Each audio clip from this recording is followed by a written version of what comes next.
예루살렘의 멸망에 대해서는 많은 선지자들이 하나님의 계시를 알렸습니다.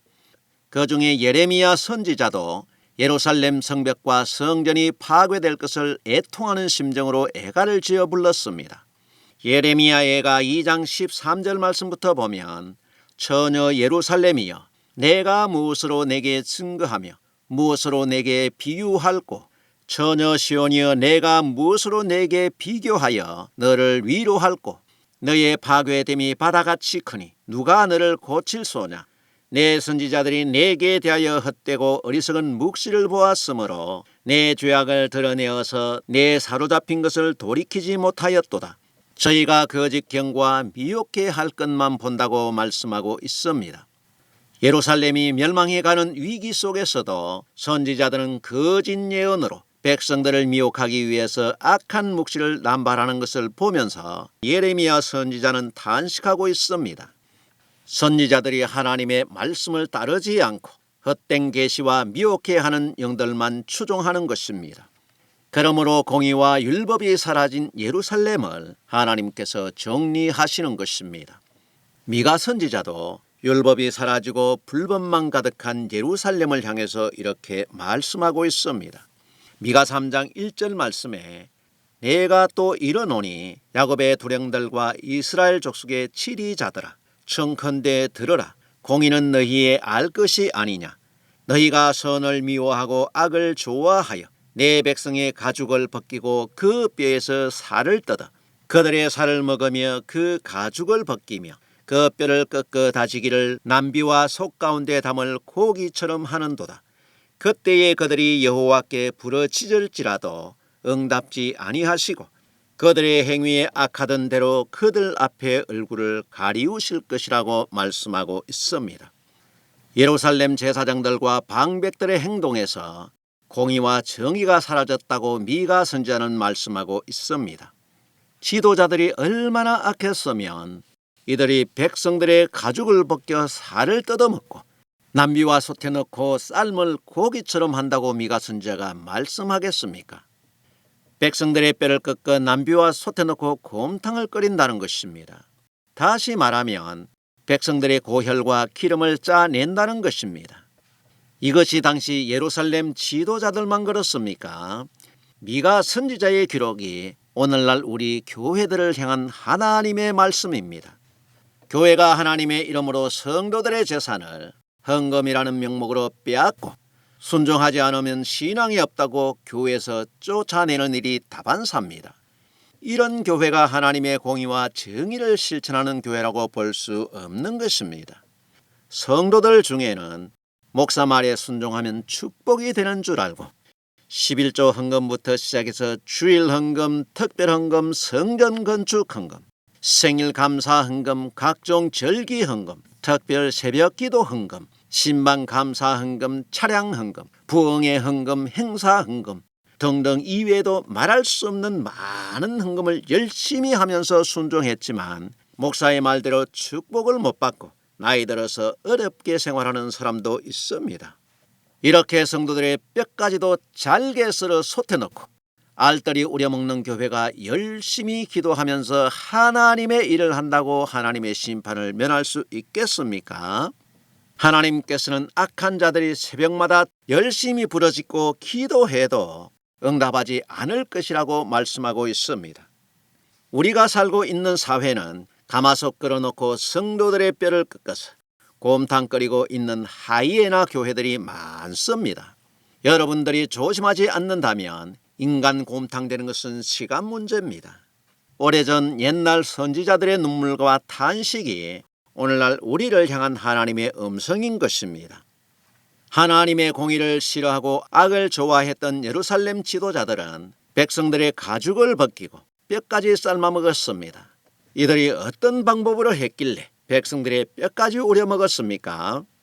미가 3장 5절 말씀에 보면 내 백성을 유혹하는 선지자는 입에 물면 평강을 외치나 그 입에 무엇을 채워주지 아니하는 자에게는 전쟁을 준비한다고 했습니다. 또 11절에 그 두령은 뇌물을 위하여 재판하며 그 제사장은 싹을 위하여 교훈하며 그 선지자는 돈을 위하여 점치면서 오히려 여호와를 의뢰하여 이르기를 여호와께서 우리 중에 계시지 아니하냐, 재앙이 우리에게 임하지 않는다고 말을 했습니다. 우리 속담에 가죽까지 벗겨먹는다는 말이 있습니다. 그러나 예루살렘 지도자들은 가죽부터 시작해서 뼈까지 우려먹는 기술을 가지고 있었습니다. 예루살렘 영적 지도자들의 착취 방법은 이렇습니다. 선지자들에게 입에 먹을 것을 채워주면 축복을 선포해 주는 것입니다. 그리고 선지자들에게 이런 욕구를 채워주지 않으면 하나님의 이름으로 저주를 선포하면서 그 사람을 죽일 수 있는 전쟁을 준비하는 것입니다. 선지자들과 영적 전쟁을 하고 죽고 싶지 않으면 선지자들의 입에 먹을 것을 가득 채워줘야 하는 것입니다. 어리석은 사람들이 무당의 말을 듣고 수천만원, 수억 원짜리 부닥거리 굿을 하는 것과 같은 것입니다. 설마 그럴 수 있을까 생각하지만 치리자들의 욕심을 채워주지 않았던 예수님께서는 대제사장들과 서기관들에게 죽임을 당했던 것입니다. 그리고 많은 하나님의 선지자들이 이런 자들에게 죽임을 당했습니다. 선지자들에게 재물을 채워주면 재앙이 눈앞에 닥치는 것을 보더라도 하나님께서 우리와 함께 하시기 때문에 멸망이 임하지 않을 것이라고 예언을 해 주는 것입니다. 제사장들도 돈 벌 목적으로 예배를 드리고 장로와 방백들도 제사장들과 함께 뇌물을 받고 재판을 해 주었습니다. 이들이 비록 제사장이나 선지자의 명함을 가지고 있어도 하나님의 맡기신 일을 할 수가 없는 것입니다. 그러므로 하나님께서는 제사장들과 선지자들에게 이렇게 말씀하셨습니다. 미가 3장 6절 말씀부터 보면 그러므로 너희가 밤을 만나리니 이상을 보지 못할 것이요 흑암을 만나리니 점치지 못하리라 하셨나니 이 선지자 위에는 해가 져서 낮이 캄캄할 것이라. 성견자가 부끄러워하며 술객이 수치를 당하여 다 입술을 가리울 것은 하나님이 응답지 아니하심이거니와 오직 나는 여호와의 신으로 말미암아 권능과 공의와 재능으로 채움을 얻고 야곱의 허물과 이스라엘의 죄를 그들에게 보일 것이라고 말씀하고 있습니다. 이런 자들에게는 하나님의 지혜와 영을 거두셨기 때문에 말씀을 보아도 하나님의 이상과 징조가 보이지 않는 소경이 되었고 우림과 둠빔으로 방책을 물어도 들리지 않는 귀머거리가 된 것입니다.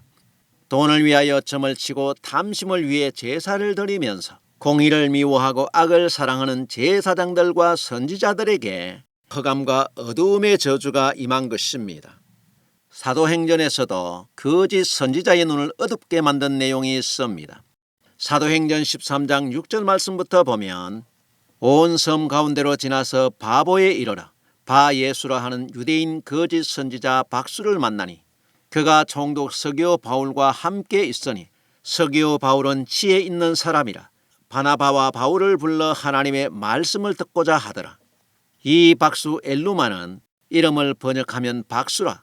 저희를 대적하여 총독으로 믿지 못하게 힘쓰니 바울이라고 하는 사울이 성령이 충만하여 그를 주목하고 가로되 모든 괴계와 악행이 가득한 자요 마귀의 자식이요 모든 의의 원수여 주의 바른 길을 굽게 하기를 그치지 아니하겠느냐. 보라 이제 주의 손이 내 위에 있으니 내가 소경이 되어 얼마 동안 해를 보지 못하리라 하니 즉시 안개와 어두움이 그를 덮어 인도할 사람을 두루 구하는지라. 이에 총독이 그렇게 된 것을 보고 믿으며 주의 가르치심을 기이 여겼다고 기록하고 있습니다. 바보라는 지역에서 바울이 복음을 전할 때 바예수라는 사람이 있었습니다. 바예수는 예수님의 아들이라는 뜻입니다. 유대인 거짓 선지자 바예수가 박수 노릇을 하면서 바울이 총독에게 복음을 전하지 못하도록 방해했습니다. 바울은 바예수의 행동에 대해서 이렇게 말씀하고 있습니다. 괴계와 악행이 가득한 마귀의 자식이라고 했습니다. 하나님께서는 복음을 전하지 못하도록 방해하는 바예수를 어두움이 그를 덮어 소경이 되게 하셨습니다. 선지자 노릇하면서 다른 사람의 인도자였던 바예수가 이제는 자기를 인도할 자를 구해야 했습니다. 의의 길을 굽게 만들고 악행이 가득한 마귀의 종들에게는 복음의 빛이 있어도 보지 못하고 어두움의 길을 가게 되는 것입니다. 미가 선지자는 영적으로 어두워서 하나님의 말씀을 제대로 선포하지 못하는 선지자들과 제사장들을 향해서 이스라엘의 죄와 허물이 무엇인지 말씀해주고 있습니다. 미가 3장 9절 말씀부터 보면 야곱 족속의 두령과 이스라엘 족속의 치리자 곧 공의를 미워하고 정직한 것을 굽게 하는 자들아, 청컨대 이 말을 들을지어다. 시온을 피로 예루살렘을 죄악으로 건축하는도다. 그 두령은 뇌물을 위하여 재판하며 그 제사장은 삭슬을 위하여 교훈하며 그 선지자는 돈을 위하여 점치면서 오히려 여호와를 의뢰하여 이르기를 여호와께서 우리 중에 계시지 아니하냐, 재앙이 우리에게 임하지 아니하리라 하는도다. 이러므로 너희로 인하여 시온은 바깥이 갈물 당하고 예루살렘은 무더기가 되고 성전에 사는 수풀의 높은 곳과 같이 된다고 말씀하고 있습니다.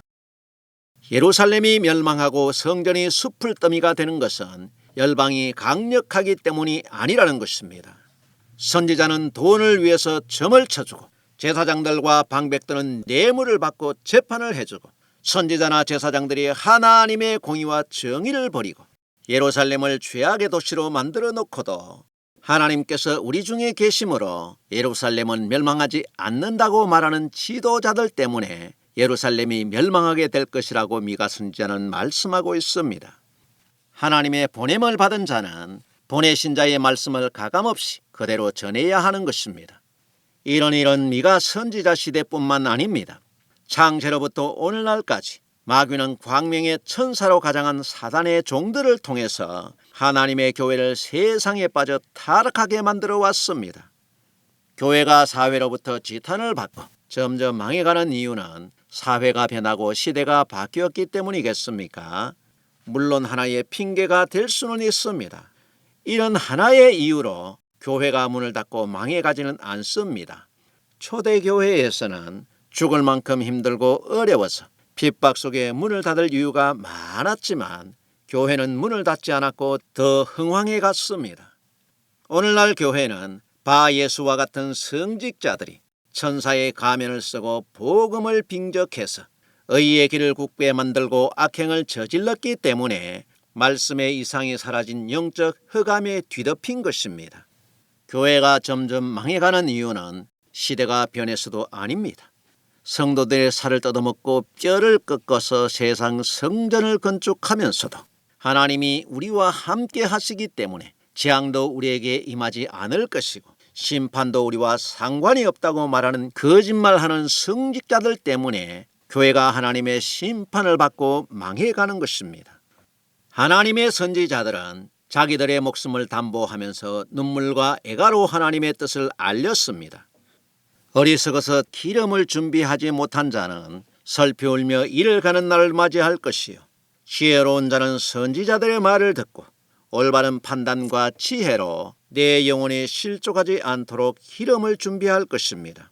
선한 것을 사모하고 영원한 것을 사랑하는 자들은 복음을 불의와 바꾸거나 성도들의 재산을 빼앗지 말고 이웃에게 하나님의 사랑을 보이고 선을 베풀고 살아간다면 마지막 그날에 하나님의 구원의 팔에 안기는 축복이 있을 것입니다.